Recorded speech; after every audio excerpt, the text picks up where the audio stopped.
So this is a quick video on the Bulgarian split squat and how I would suggest you work on training it. So you've got a couple of options.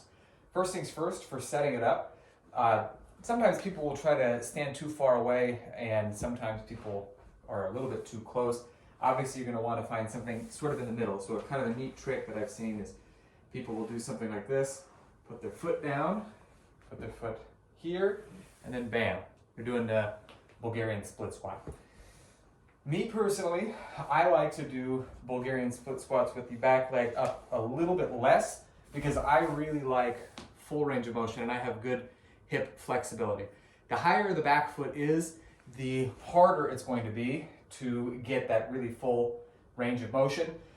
But you're more than welcome to do it. There's nothing wrong with doing that. I don't want to say reduced range of motion, but we'll say just adequate range of motion, which would be roughly about here, okay? Again, I like to be here. If you only get to here, perfectly fine.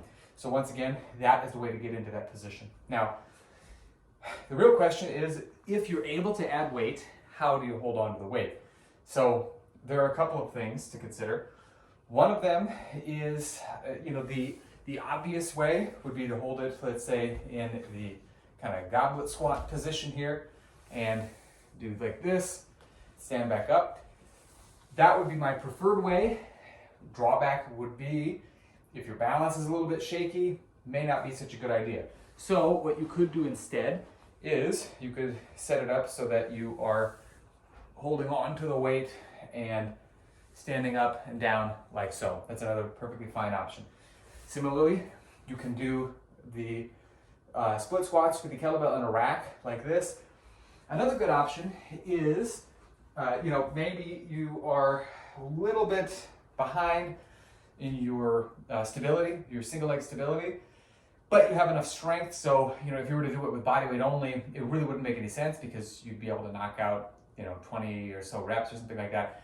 So another option would be to take something or hold on to something for stability. So it could be like, I'm using a sledgehammer here, but it could be like a dowel, could be a chair.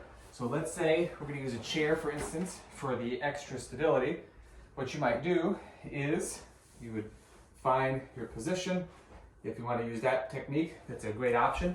Then what you would do, you'd get your kettlebell into position, foot on top, or again, on a lower level, depending on what you prefer. And then you'd simply use this hand for the extra stability.